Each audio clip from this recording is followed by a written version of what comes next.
camera în spate. Da. Oamenii în general nu se uită, știi?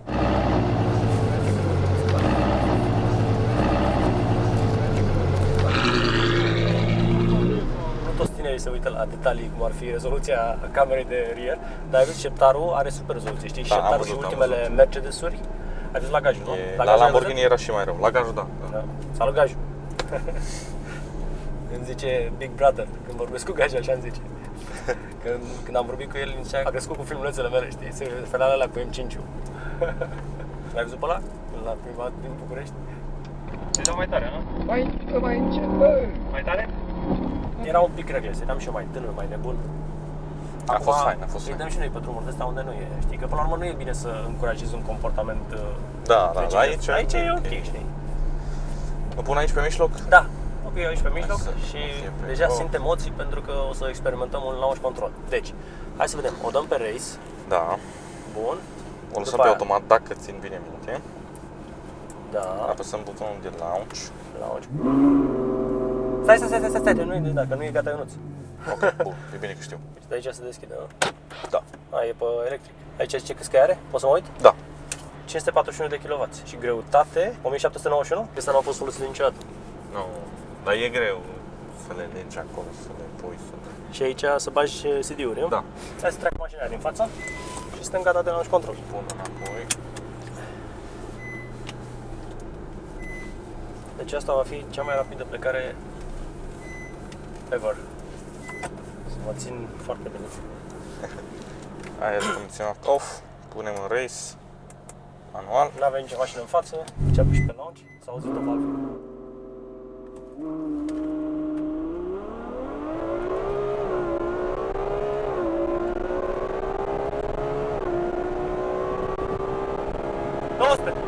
Gata. Cum țin frânele? Nu l-ai trăcat la maxim, că trebuie să se încălzească. Întâi. A mers ceva. Eu zic că am scos sub 10 secunde. Cum ți-a părut accelerația față de Lamborghini? A avut mai Față multă de aderență Huracan? decât Lambo. Lambo cu launch control patinau roțile. Aici am văzut că a fost destul de ok. Și aveai tot aceeași mărime de cauciucuri 315? Dacă nu mă înșel, erau 305 pe Deci spate. puțin mai înguste. Și asta contează foarte Da, mult. da. Uite, mai lată, cu atât pune mai bine puterea la roată. Mașina nu e 4x4 și tot are o accelerație incredibilă. Cu launch control chiar aderența e genială. În ce viteză ești acum? În a 5-a. Dă-i la un 60 la oră, să vedem, a doua. 2, 3000 de ture. 4, mai dă-te până în 5000 de ture. Așa. Și aici o lași un pic și dai. Și dai. Vezi, frate? This is what I'm talking about. E incredibilă emoția pe care o simți, știi? Adică Da. simt că e și sunetul care contribuie la toată chestia asta. Vezi? Asta înseamnă un Ferrari. Are și un mod în care schimbă ea vitezele fără să schimbi tu, nu? Exact. Așa pornește automat pe... Asta pe auto. Și când o scoți de pe auto, dacă îi dai, de exemplu, ești în a doua și nu schimbi tu, nu schimbă ea? Nu schimbă. Nu schimbă, nu? Limitează. Așa e normal să Da, fie. da. Când eram mic vreau să mă fac polițist. Ai văzut că în România, din păcate, polițiștii de multe ori nu sunt respectați. În America sunt Da, super da. respectați, știi? Asta e o chestie care ar putea să se schimbe. Cu launch? Da, launch. A dat mâna în jos? Da.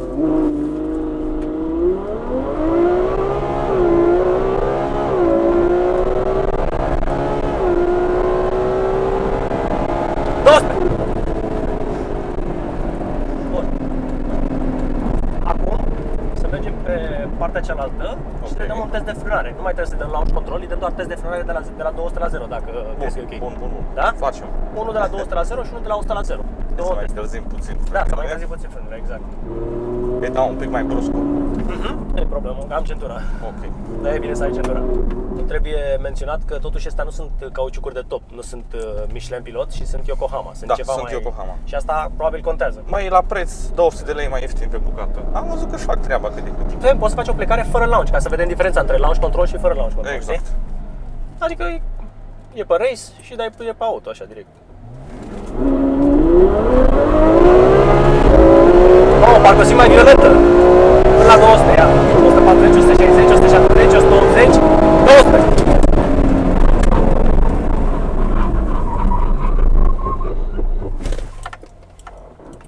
Secunde. Da. Mi-a scris acum prima dată Ce ți-a scris? că s-au deschis clopetele. A, da? Da. De frână, nu? Exact. Foarte tare. Ce ți-a scris? Ce mesaj a dat? CDM Brake Disc Cooling On. Și mi-a arătat semnul cu clopetele. Putem să vedem temperatura la discuri? Da, hai să vedem. Main VDA. Ai și tu un pic de OCD. Ha? Totul e ok. Da? Verde, go. Verde. Hai că-s curios temperatura la anvelope.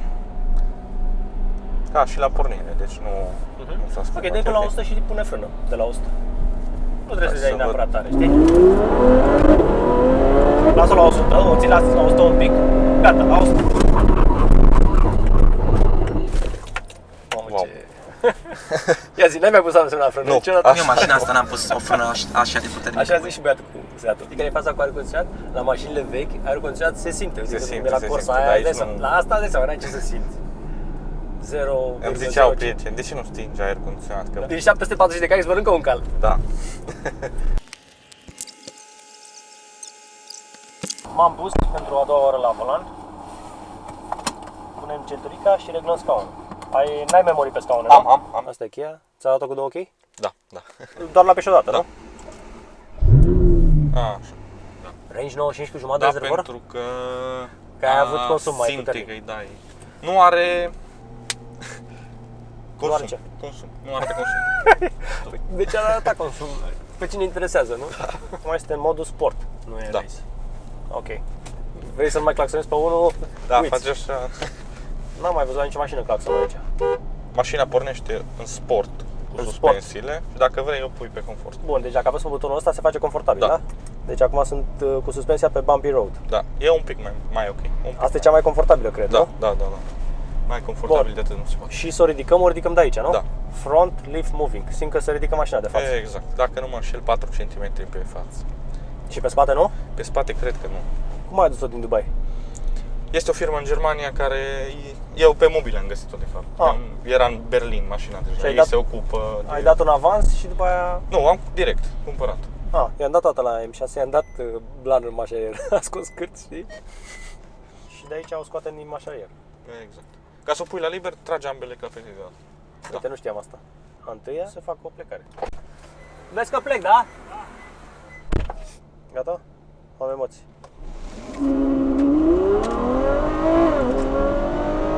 Trebuie să schimbe ea, nu? Da. Mamă, cum îți arată asta aici, e prima dată când văd. Nici nu mi-am dat seama că am 130 la oră. Percep viteza foarte diferit. Da. Ai treabă. Clapetele din evacuare se deschid tot la 4000 de turație, indiferent în ce mod ești. Ok, am dat-o pe race. Da. Și acum e pe auto în sensul că schimbă ea Da. viteza. Ca să nu mai mă preocup eu de schimbare. Ai văzut? S-au deschis capetele, dar s-au deschis la 3000, nu la 4000 cum ziceai. Probabil cum e schimbată evacuarea se simte S-au mai deschis, tare. nu? Da. Auzi, poate când e pe race, Poate deschid pe mai- race un pic mai repede. mai repede, da. Dar am Asta testat mă la uitam. liber și la 4000 Uite. deschidea. 2000, 3000, de la 3000 3000 deschide. la race. Ok. Bun, și pe sport, probabil de la 4000 deschide. Ia să vedem. 2000, e în a 5-a. Cred că deschide dacă în funcție de Cum apeși. cum apeși. La Avem- liber, în schimb, am testat și era la 4000. A făcut un bip-bip, nu știu ce a... Atât sau mai puțin Mașinile ceva. din Dubai, obligatoriu la 120 de km la oră, Asta trebuie să s-aude, te nu? atenționeze și nu se poate scoate. Decât dacă te duci la un profesionist, la un... Mi-au cerut 5800 de euro pe tot bordul de acolo, am zis Unde? mai bine Unde? ascult bip-ul. Cine ți-a cerut? La Ferrari. Da? Da, nu se poate scoate, doar dacă cumperi La noi, la Forța toată Rosa? chestia aia La Ferrari și la România sau- Budapesta, da. Ah, și la Da, Budapesta. am cerut să văd diferența, dar era la fel. Mai dăm pe aici și noi, dau și eu un launch.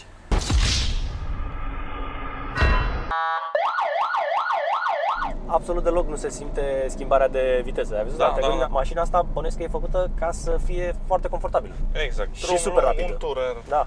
Nu, adică vezi să simți chestiile astea, că nu simți să te... Exact.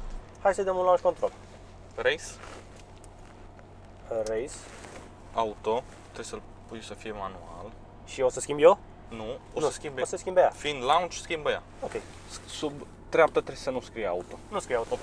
Acum apeși launch, Acum apăs launch. da? S-au auzit tobele. Exact, Ai văzut? exact, da. Deci probabil a deschis deja capetele. Să fie maxim din prima. Bun, ok, ce fac? Frână, tare, Frână cu stângul. accelerație cu maxim, stângul, da? cu stângul, da. Ok. Accelerație maxim, Și după aia dau drumul la frână. da. Ok. Ready? Am emoții. Gata? Nu, a pierdut modul. A pierdut. Da. Din nou, frână. Frână. Acum. Launch.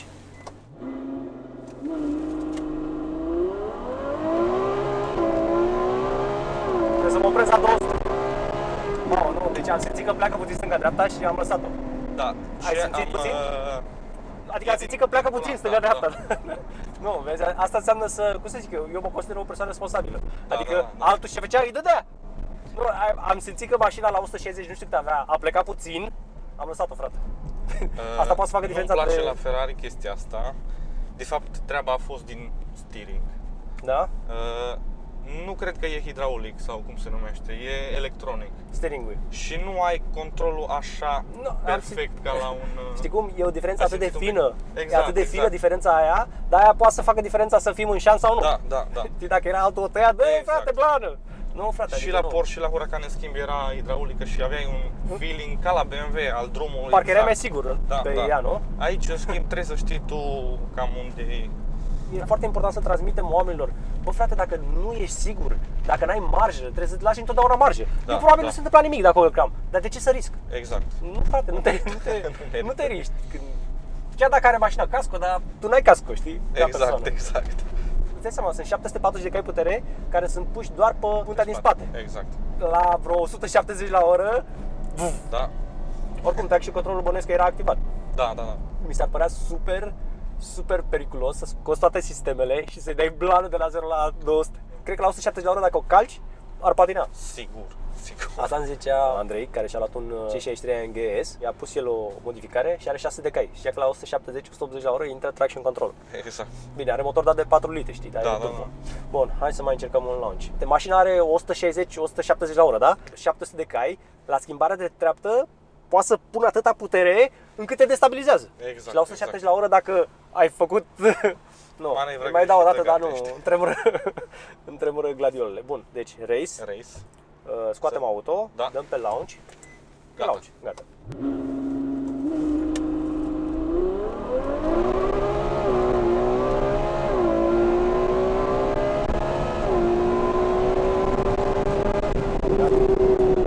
Și dacă am luat 200, eu simt că nu stă toți caii, pentru că dacă ți-ar da pe toți, ar patina la roțile. Exact, exact, nu? exact.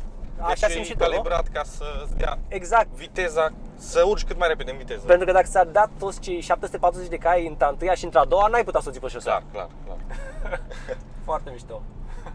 Îmi place. Știi când simți cu adevărat cei 740 de cai? În momentul când ești în a treia, pe la 140-150 la oră și atunci ți-i dă. Da. Pentru că atunci nu mai intervine wheel spin-ul. Mamă, ce tare. Da, deci vezi, există totuși o limită de cai putere, care n-ai ce să faci cu ea. Dacă tu nu vrei să Exact. depășești 130 la oră, n-ai nevoie de mai mult de 500 de cai. Nici o șansă. Foarte tare. Mi-a plăcut. Ce ușor merge volanul. Da, Super da, da. ușor Asta merge, e... super. Deci E ok la viteze mici, dar când ai nivel de precizie un pic. e prea, Da. prea moale. Adică ar trebui să se întărească volanul odată cu viteza, se întărește, dar Prea puțin. nu suficient. nu? O simt la a întâia și la a doua, parcă zici, bă, astea nu sunt 740 de cai. Sunt Exact, undeva exact. la 500, 600, dar nu sunt 700. După aia, când ajungi la 140 la oră și vezi cum împinge, atunci zici, da, frate, îi simți. Da. Și să-i scoatem un puțin traction control, îi dau doar până la 60, ca să nu... Ok, mare atenție. Vrei să-l scoți de tot sau... Nu, doar pe jumătate, la CT-off, atâta, Ok. da? Sunt curios Oricum și- eu îi dau puțin, dacă cum a fugit ceva, o las. Da, da, da. Doar o turezi și pleacă singură, nu? Da. Eu acum estimez că nu o să o tureze și o să o bagi în viteze. Cred că o să plece o dată de jos. Tu Hai ce să zici? vedem. Cred că un pic o turează, cred. Un pic. Nu. Vezi? N-a fost, adică Da. e făcută să nu mor cu ea. Da, da. Dacă îl scoți ultimul, atunci ai prea mult wheel spin. Da, da. Mă gândesc că o Atunci, să-ți dea... sigur patinează pe loc. Dacă vrei ne poți mai, să ne încerci. mai gândim, nu, mi-e frică, frate. Adică sunt, totuși mă consider o persoană responsabilă, nu vreau să... Bun, hai să mai dăm o dată. Deci este pe CT-off și ăsta e un fel de MDM, da? Da. Schimbă singură? Dacă nu scrie auto, nu schimbă singură, Nu nu? schimbă singură. Mai apeși o dată și... Și schimbă singură, Da. nu? Ok. A plecat de jos, ai văzut? Da. Da, ok. Hai să-i dăm puțin și cu SQ off. Deci o țin apăsată, da? Da. O să-i dau decât până la 40 la oră, că n-am. Așa, bun. Eu zic să îi dai blană, o să patineze ca nebună și poți să lași. Dar vezi, tu simți tu. Nu-i dau blană, că nu sunt obișnuit de seama. Un pic să facă... Deci nu e așa. Nu e, nu? Nu. Ok, plană. Da, hai că a fost ok. Nu. E acceptabil, nu e... Înseamnă că pe betonul ăsta Nu are wheel patinează. spin, nu? Da, Da. e bine, avem grip. M-urile vechi și chiar și M4 ăsta nou. O turează și după aia pleacă, știi? Când e scos. Deci acum avem toate sistemele scoase, nu? Da. Crezi că îți dă toți caii? Nu Cred știu. că îi dă acum, cred că îi dă. Nu știu ce să zic. Bun. Am emoții că nu vreau să... Ok, haide. Oricum avem casco, nu? Da. Ok. Da, mă, n-am tupeu. Nu vreau Nici eu n-aș avea. N-am tupeu. Adică, vezi asta, cred că foarte mulți din cei care ne privesc i-ar da bană, frate. Nu merită. Nu. Trebuie să fii totuși o persoană responsabilă. Asta poate să facă diferența între viață și moarte. Mișto. Îmi place.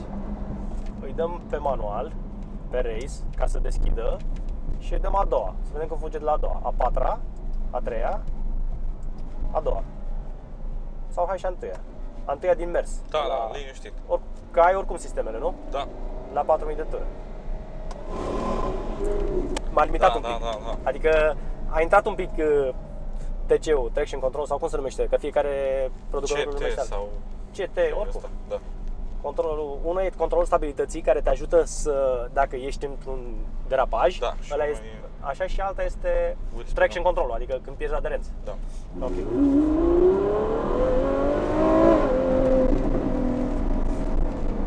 Bun, hai să vedem frânele ceramice la vale. Știi cum se simte? De exemplu la BMW M4 se simțea că apeși pedala un pic și pune frână super mult. Da, Aici da, se da. simte că parcă e mai moale pedala, Da. nu? La BMW, așa era și la X6. Foarte sensibile, să zic. Și din toate mașinile pe care le-ai avut, că am văzut că ai avut multe mașini, m-am uitat pe Instagramul tău, Da. Și Porsche, și X6M, și Lamborghini Huracan, și din toate mașinile, care ți-a plăcut cel mai mult? Ca și aspect, Huracanul a fost pentru mine. În schimb, în totalitate, tot ce îți oferă o mașină a fost un S500, modelul ăsta nou. Și putere, și confort, și dotări, și lux, Din și ce an? tot ce ai vrut. 2014. 2014, deci modelul nou, da. Da. Mhm. Adică dacă ar fi să ai o singură mașină, O singură mașină, aia ți le oferă pe toate. câți că ai avea? 460. Suficienți. Da. Motor de 4000? 4.8. 4. Ce mai îmi spuneai despre mașina asta? Că nu retrogradează? Uite, de exemplu, acum sunt 6 pe auto și sunt pe Deci, race. Dacă o calc, Dacă o calci un pic, dar Da. până în capăt, nu o să retrogradeze foarte bun, mult. îi dau o calc plană, ce o să se întâmple? O să retrogradeze maxim. Ia. A doua. Bă, dar mi-e frică, adică am avut o ezitare, știi Da. cum? Am văzut că a schimbat a doua, când m-am gândit ce înseamnă 740 de cai pe tracțiune în spate, am Da. lăsat-o. La Da, mă, BMW și la Audi sunt un pic mai deștepte cutiile. Când vrei să depășești din pedală, parcă poți să o controlezi mai ușor. Știi care e faza? Ăsta nu e doar un Ferrari, e un Ferrari mult mai puternic decât multe Ferrari. Da.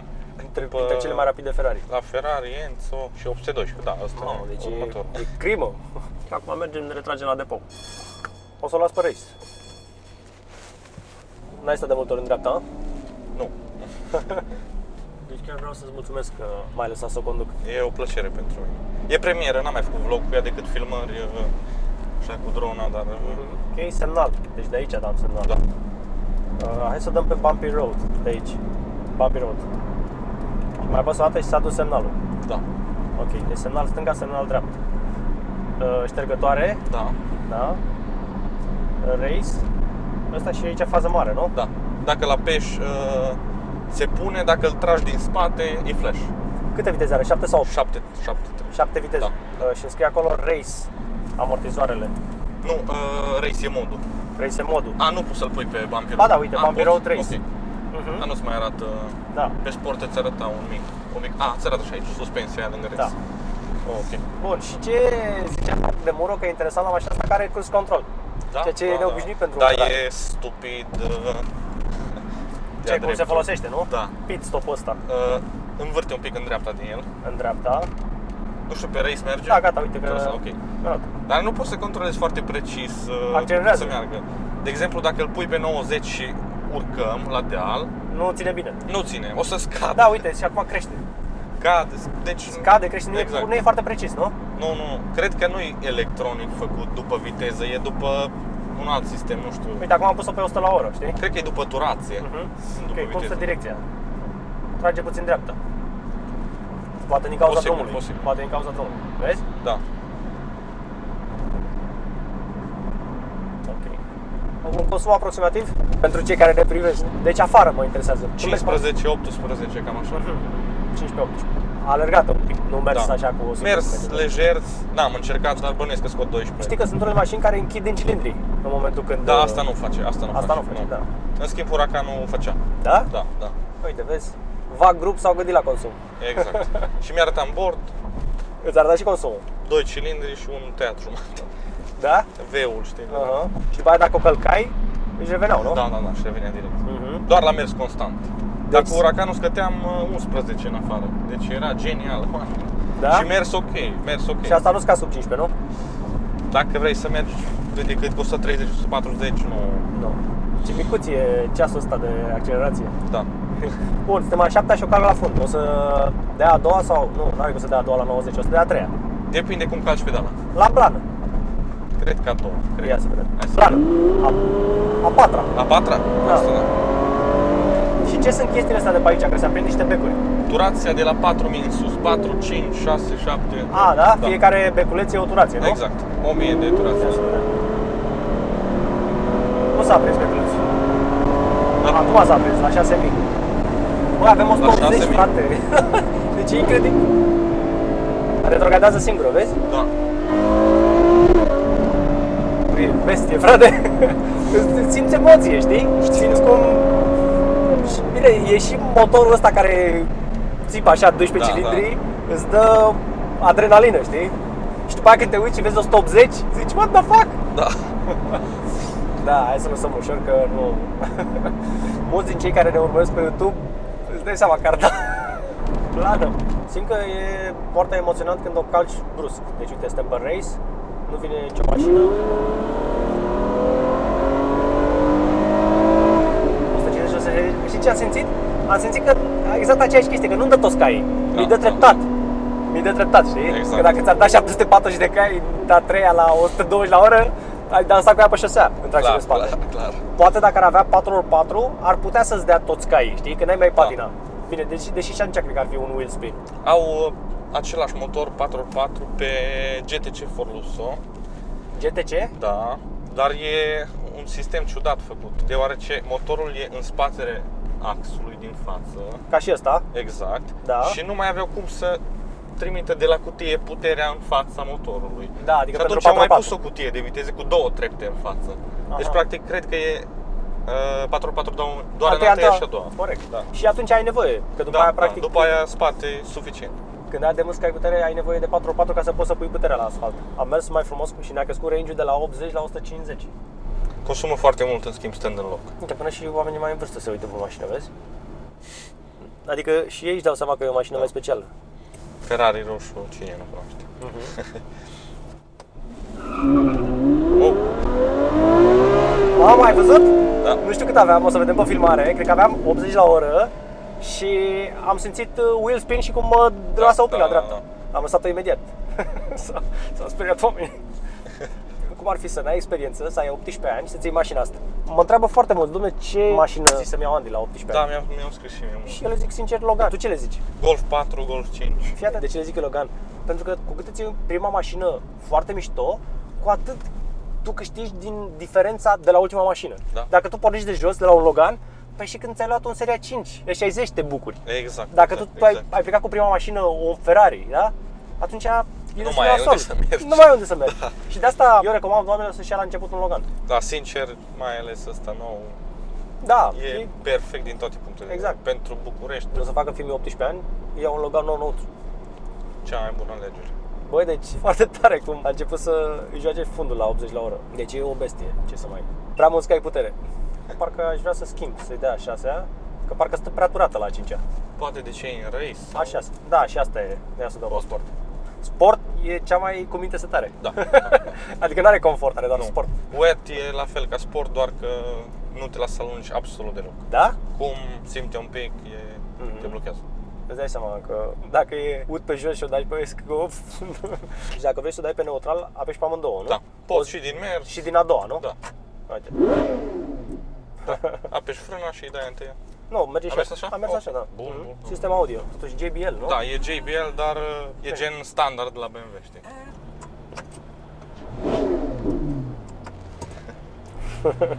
E interesant faptul că lumea se uită mai degrabă la Lamborghini decât la un Ferrari.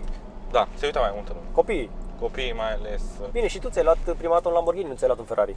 Prietenul mi-a luat un Porsche 911 Turbo. Da. Și după aia un Cât avea 0-100? 2,9 avea și ăla.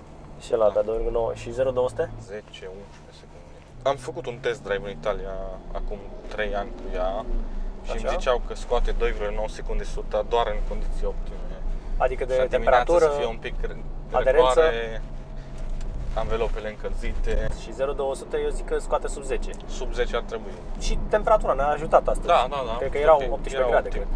Cred totuși că un S63 AMG ar fi și mai potrivit. Ai avea un pic mai multă putere, mai multă sportivitate, mai mult control, dacă ai vrea să mergi tare. Cât ar avea? 510 cai sau cât? Ăla are 570 de cai, dacă nu mă înșel. Da? Mai mult decât... S-ul, da, da. Noi, oamenii fiind diferiți, unul vrea ceva, altul vrea altceva. Exact. Și atunci nu există cea mai bună mașină. Există Nu. cea mai bună pentru mine, cea mai bună pentru tine. Exact, exact. Dar știi că mulți oameni nu înțeleg chestia asta, știi? Ei zic, bă, BMW e cel mai tare, Audi e cel mai tare, iPhone e cel mai tare, Android-ul e Fiecare cel mai are tare. avantajele. Da, și deci nu există. dezavantajele. Ce-ți place, iPhone-ul sau Android-ul? Ăsta mai mult pe Android. Și la Poți fel. să lucrezi de pe el lejer, trimit Și la fel. mail-uri, PDF-uri. Dar nu zic, bă, Android-ul e cel mai tare. Nu. Zic, bă, mie îmi place cel mai mult Android-ul. Da. Băgătașii Îți cea mai dai iPhone. seama, Da. Aha. Și banii faci din reclame? Reclame și cumpărături în joc. Dacă vrei o mașină mai Da. scumpă, mai repede. Bun, dar puternică. clienții sunt din afară cei mai mulți, nu? Clienții sunt din afară mai mult, da. Păi dacă nu Din sunt România bani. nu se simte absolut nimic. Îți dai seama, românii nu prea au bani. Da. Dar oricum, românii, cei care ne privesc, poate să descarce gratuit jocurile tale, nu? Corect. Toate jocurile sunt gratuite. Și chiar te rog să facem puțină reclamă de unde poate să și le ia. Intrați pe ovilex.com Da. sau scrieți pe Google Play sau pe App Store Simulator și o să fie acolo printre Ok. primele. Deci te duci Cam pe toate. Google, pe Android sau pe iPhone, în Da. market și scrii simulator, O să fie acolo deci simulator ta Driving scrie Simulator, Track Driving Simulator, Bus Simulator, Ok. tot ce ține de mașini. și poate să toate conducă categoriile. un Ferrari pe Și un Android. Ferrari, da. Uite, chiar și eu să-mi iau chestia asta și e gratis. E gratis, Adică da. vezi, cele mai mișto lucruri în viață sunt gratis. Facebook, Google, Exact. vezi, și asta contează foarte mult, de-aia ai atâta deschidere, pentru că nu cer bani oamenilor ca să... dacă era pe bani, era total altă poveste. Și nu te-ai gândit să faci, într-un joc, să faci și mașinile tale? Sunt. Sunt, În nu? Toate, da, în toate mașinile sunt în joc. Și câți oameni lucrează, Animat. câți oameni Acum lucrează în suntem firma ta? 10 oameni în Cluj, la sediu și mai avem 2 pe net. În Cluj. Dar tu nu ești în satul mare, ești în Cluj? Sau firma e? Firma e în Cluj, eu sunt și la Cluj și la satul mare, depinde. Mi-am dat seama de chestia asta că banii nu sunt la noi. La noi îți dai seama, chiar dacă și-a cineva jocul, adică noi că am făcut reclamă, nu o să faci bani din chestia asta, știi? Că oamenii și-au jocul, dar n-au bani să cheltuiască. Bine, Din dar măcar păcate- reclamele tot. Și reclamele sunt plătite mult mai prost aici decât în afară. Din păcate suntem la Da. același nivel considerați ca și India Da? de Google. Da. Păi la reclame. Știi din ce cauză? Pentru că puterea noastră de cumpărare a românilor e mică. Exact. Adică vorbesc de majoritatea, 90%. Și atunci o firmă de ce să dea o grămadă de bani să-și facă reclamă aici ca să... Ca să ce? Nu, ca nu să ce? primești înapoi. Da, exact. Și eu când am făcut reclamă la firma la care lucrez de decarbonizare, nu știu dacă merita să fac chestia asta. Simt că merg cu o mașină super puternică și o ține așa subturată, parcă, Da. adică ea abia așteaptă să-i dai. Chiar dacă are 1500 de ture, simt că parcă merg cu o mașină normală cu 3500 de ture. Așa simt. Și că oamenii zic, bă, ce-am naiba e YouTube-ul, că plătește foarte prost în România. Păi normal că plătește prost, că nu te plătește YouTube-ul. Te plătesc oamenii care își fac reclamă pe Exact. YouTube. Mișto senzația, știi? Mulți mă întreabă, cum măi, pe drumurile astea din România, să n-ai niciun fel de problemă, e ca un Seria 3. Mai ca ales ăsta, Ferrari Scuderia, că ăla e mult Ăla mai e rigid. mult mai rigid, da. Zicea prietenul ăsta al meu care a fost până la Monaco cu el, frate, m-a durat spatele. Cu ăsta poți să duci până la Monaco. De-aia costă de 2 ori cât un Ferrari ăsta. Da. Da, ai făcut o alegere bună. McLaren încă n-am avut curaj să mă întind la ei, am auzit că nu sunt tare fiabile. Da, și nu e scump. Un McLaren 99 e 170.000 de euro. Da. Mult mai ieftin decât ăsta. De 2 ori și ceva mai ieftin. Ce-ți place și ce nu-ți place la mașină? Îmi place că e confortabilă, se conduce bine în oraș, la drum putere cât vrei. Mai Ce mult nu-mi decât îți trebuie? place Da, e ce sistemul nu-ți de place? infotainment. Ai niște butoane Adică ăsta foarte de aici, nu? stupide, da. Ăsta- Greu de controlat. Da. Pilot corect. automat la fel, e Ăsta de aici nu e nonsens precis. aproape, da. Nu e precis. camerele. Putea să bage la o mașină de La 400.000 bani de ăștia euro. puteau să pună ceva HD, Nu în nu VGA. VGA, din păcate. Dar astea sunt detalii Da, minore. da. Cum ar fi să te iei când are soft close. Fuck it. Exact. Ferrari nu e... Un pic, eu Limuzină. sunt în domeniu, știi, cu informatica, apoi mă așteptam mai mult de la sistemul ăsta de infotainment, da. Aha.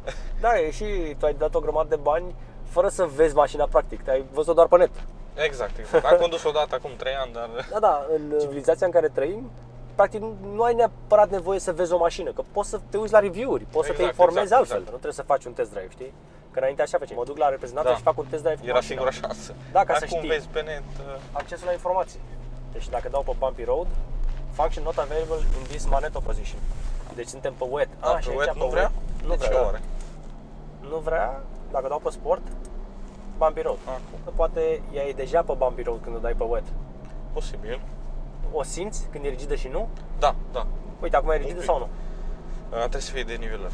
Să dai seama, ia să vedem dacă e rigidă, nu? Da, e rigidă. Și eu o simt că e rigidă. Cred că da. E rigidă.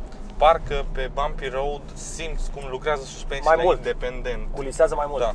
roata. Ca să rezum, pilotul automat, infotainment-ul, camera, Direcția că e prea moale. E prea moale, da. n-a reușit să-i dea de Deci după ce o înveți e ok, dar Îți dai seama. venind de la Huracan, care are direcția perfectă, sau un BMW, vin la asta, nu reușeam să țin pe bandă, Da? efectiv, până m-am obișnuit. Până te obișnuiești cu ea Da. și începi să o simți. Mai poți să te gândești la ceva care nu-ți place?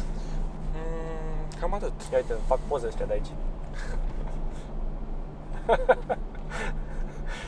E des. You feel like a rockstar. E mișto să ai un Ferrari. Îți spune așa un zâmbet pe buze. Atât de rar vezi un Ferrari încât îți vine să scoți telefonul să-i faci o poză. Da. Faze faine am avut cu Huracanul când îi puneam ulei în pecu Ia la zi. Sebeș. Se uitau toți, ce faci? Trebuia să-i dau jos capacul de la motor Așa? ca să pot să-i torn ulei. Și ce ziceau? Scule acolo, bă, ce face să repare Huracanul în mijlocul becului? Hai de cap. Erai de calei 2. Toți veneau să ce faci? Ce... Deci uite, a schimbat deja 6 la 60 la oră. 2000 de ture. S-a trezit la viață monstru. Tare mașina, mă. Ok, acesta a fost vlogul, lăsați-ne un comentariu. Promit să citesc absolut toate comentariile voastre. Și Ovi o să dea și el un comentariu, o să pun la pin comment și o să citim părerea voastră. Suntem în contact cu voi, cei care ne urmăriți pe YouTube. Ok, bye! Perfect.